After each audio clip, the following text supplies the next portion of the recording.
Italy में कल G7 की बैठक होगी। सदस्य देशों के प्रतिनिधि इटली पहुंच रहे हैं। यूएस के प्रेसिडेंट बाइडेन भी इटली पहुंच गए हैं और आज शाम को पीएम मोदी भी रवाना होंगे। आपको बताते हैं, भारत आउटरीच देश के रूप में आमंत्रित है।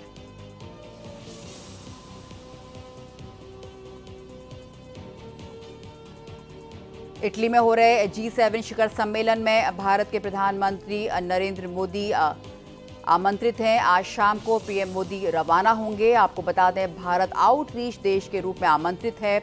इटली में कल G7 की बैठक होनी है। हमारे संवाददाता अजीत प्रताप सिंह इस वक्त हमारे साथ जुड़ रहे हैं। अजीत, ये बताइए कि कल पीएम मोदी से कनाडा के पीएम जस्टिन ट्रूडो का भी सामना होना है। क्या प्लान रहेगा, क्या एजेंडा रहेगा? देखिए, आज G7 में सारे गेस्ट पहुंच गए हैं और सभी देशों के बीच में एक सहमति बनी है कि रूस की जो प्रॉपर्टीज है दुनिया भर में उसको सीज किया गया और जो पैसे मिले यानी लगभग $50 बिलियन ये यूक्रेन को दिए जाएंगे। ये काफी अहम फैसला लिया गया है G7 की बैठक में। और इंडिया को आउटरीच मेंबर के रूप में इस सम्मेलन में बुलाया गया है और कल प्रधानमंत्री मोदी उस आउटरीच सेशन में अपनी बातें G7 कंट्रीज के जो प्रतिनिधि हैं उनके सामने रखेंगे। और सबसे अहम बात कि बायलैटरल बैठक होगी इंडिया की अमेरिका के राष्ट्रपति के साथ और इटली के प्रधानमंत्री जॉर्जिया मेलोनी के साथ। क्योंकि पिछले 1-2 सालों में देखा जाए तो अमेरिका के साथ जो रिश्ते रहे भारत के वो बहुत अच्छे नहीं रहे हैं।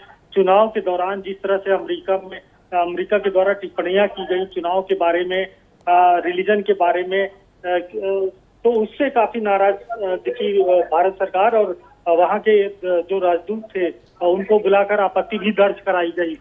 तो जब बायलैटरल मीटिंग होगी अमेरिका के राष्ट्रपति के साथ, तो शायद जो भारत के जो तल्ख हुए हैं रिश्ते अमेरिका से उसको एक नए रूप में सही करने का, दुरुस्त करने का एक मौका रहेगा। और आगे चलकर चूंकि अमेरिका में इस साल के अंत में चुनाव होने हैं तो फिर इससे मजबूती मिलेगी दोनों देशों के रिश्तों में।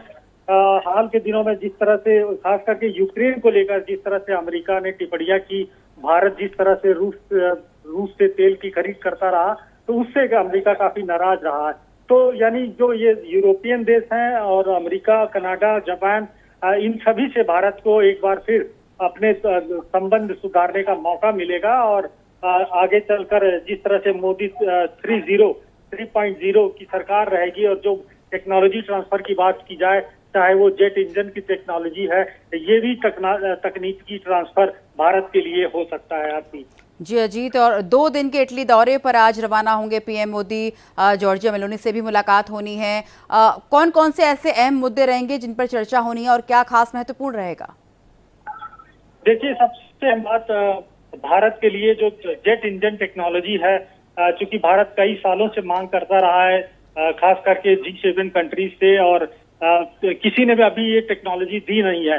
हालांकि अमेरिका ने ऑफर किया है, ये जेट इंजन टेक्नोलॉजी देने की बात कही है। और उम्मीद यही है कि जब बायलैटरल मीटिंग भारत के प्रधानमंत्री और अमेरिका के राष्ट्रपति के बीच में होगी तो ये जेट इंजन टेक्नोलॉजी ट्रांसफर की बात पर सहमति बनेगी और इससे भारत को काफी फायदा हो सकता है।